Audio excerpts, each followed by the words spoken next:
Welcome back to the channel, lads and ladies. You're sure to hear some Sesame Street in the background today. And we've been using das Sonderkraftfahrzeug to capture zones so that we could get into the air in our Focke-Wulf 190C. I was testing out how it performs in ground battles, and well, you encounter some odd things during events these days. And look at how the Focke-Wulf can fly against a monoplane that basically handles like a biplane. The American P-36, is that correct? I forget. You know what I'm talking about. That little mono-wing terror. With use of flaps and energy, we can take him down, and strafing ground targets can be profitable in SL and RP, and you can actually manage to shoot down to shoot up some things like open top AA or the odd LVT that shows up at a 5.3 because reasons. You are going to get shot down a lot though. So that was basically my experience in the Focke-Wulf, and we failed to get a capture in this one, so I had to fall back on my backup vehicles, and I thought, you know what, it has been absolutely ages since I played the what is this, the Panzer IV 70, I think, something like that. But this is a fantastic tank destroyer, one of the most effective TDs at its battle rating, and definitely a joy to play. How long has it been since I played this vehicle? Well, you'll see that I hadn't researched crew replenishment, smoke, or add-on armor. So I haven't played this vehicle since add-on armor was introduced to the game all that time ago. So it's been a while, and I come back to it, and it has a very powerful magnification on its gun. The long 75 that it's equipped with continues to be a very competitive and effective sniping tool. The platform, low profile, decent mobility, good frontal armor. What more could you ask for? A turret? Who needs that silly old thing?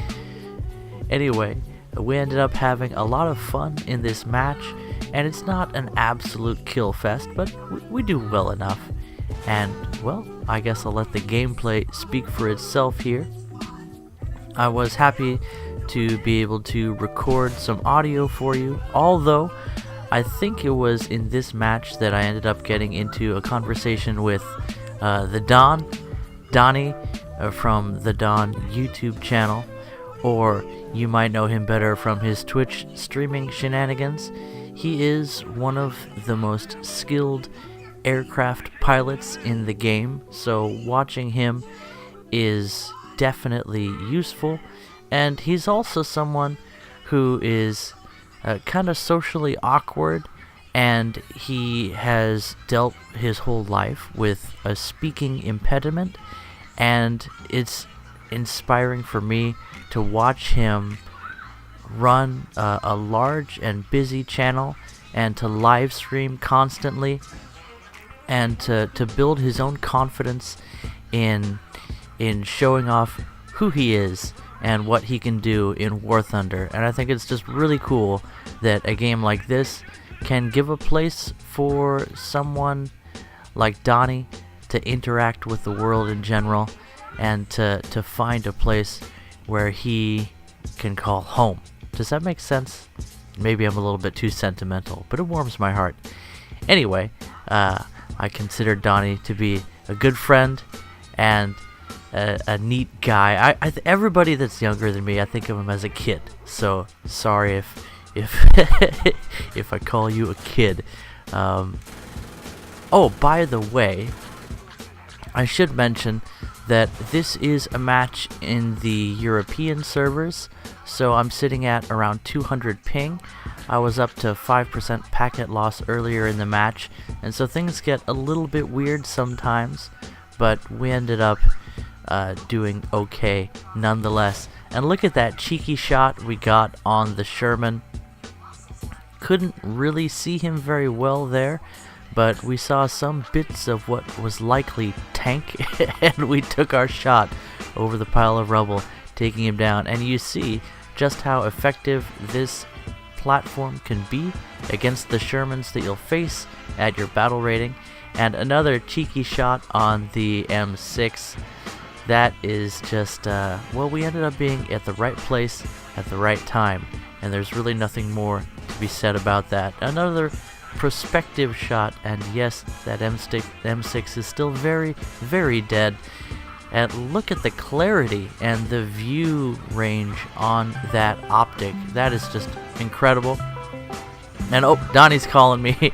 I'm gonna have to shut off the audio for you guys.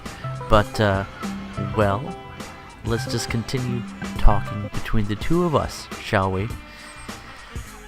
As I mentioned, the Panzer IV 70 is just one of the Panzer 470? I can't remember. It's just one of those vehicles that is an incredibly good vehicle that doesn't really have much of a lineup around it.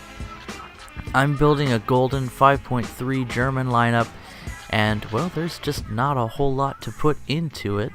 There's the KV-1B 756R, which sits at a 5.0 battle rating. As a heavy tank, it's very competitive at that battle rating. Up tiering it to a 5.3 is possible, and there's still plenty of things it can do.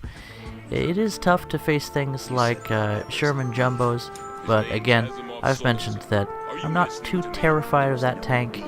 It's definitely a challenging one, and the KV-1B itself can pose a threat to the M18s and Sherman Jumbos, even the Sherman Fireflies and the like that you'll commonly see around this battle rating. Once you start facing off against things like IS-1, IS-2, things can get a little bit tricky, a little bit sticky, and T-34-85s can certainly pose a threat.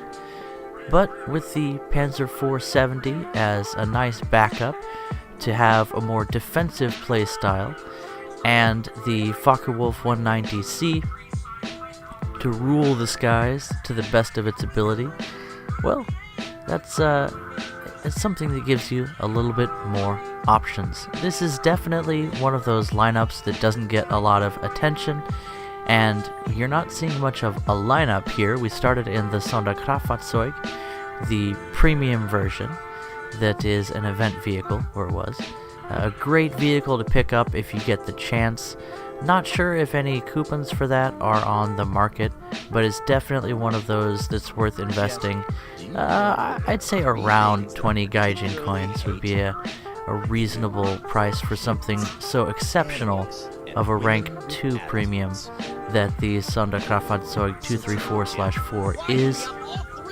I use the driver assist mode at higher speeds, and that really helps with the gun handling and navigation of the Sonderkraftfahrzeug series, the SDKFZ 234/3 event vehicle, and the SDKFZ 234/whatever it was, regular tech tree vehicle with the, the 50 mil, I think. All of those are fantastic platforms, and they greatly benefit from driver assist mode, so definitely look into that.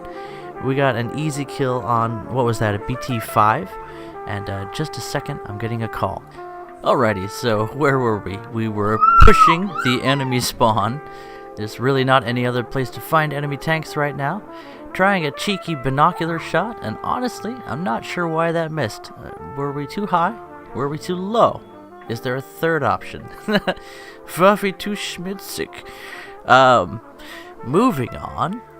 That guy is very, very dead. And we're in a nice position, hold down, you might say, to take anyone that's popping over that ridge. But it looks like, well, just no one's showing up as our allied aircraft are just permeating the skies with their presence. and blessing the ground with their fuselage in the case of some. It is fun to see how other people accomplish their CAS missions, and it could be that that person wanted to respawn in a ground vehicle. Who's to say? Who is to say? So we were hoping to get into the Focke-Wulf 190C during this match, but it turned out that the Jagdpanzer 470 is just so much fun. We just couldn't quite get there in time. Good mobility. Oh, hello.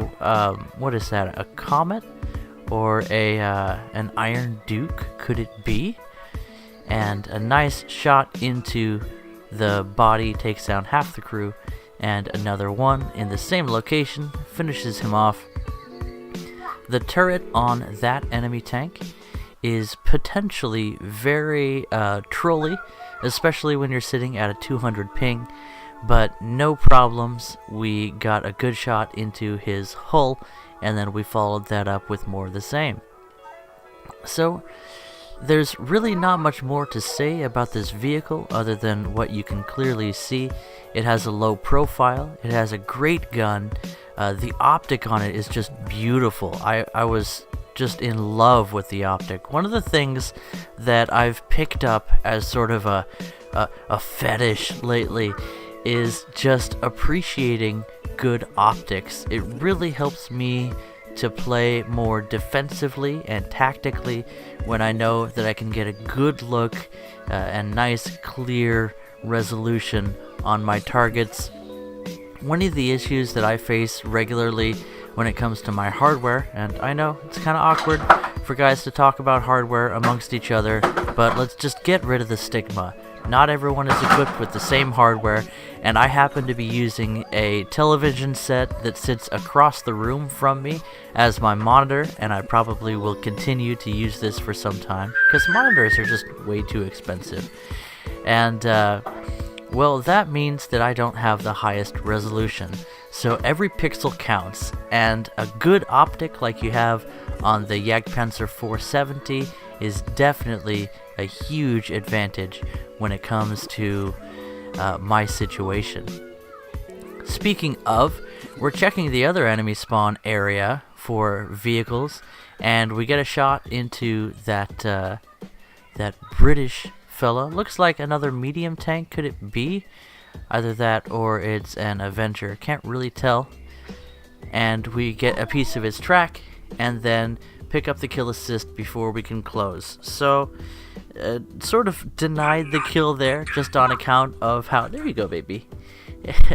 On account of how, well, outnumbered the enemy team is by this point. So this match turned out really well for the Germans, and it really is a powerful battle rating for the Germans, where you have your Panzer IV late models to back you up from the lower BRs. You can face some tough competition in the form of T-34-85s and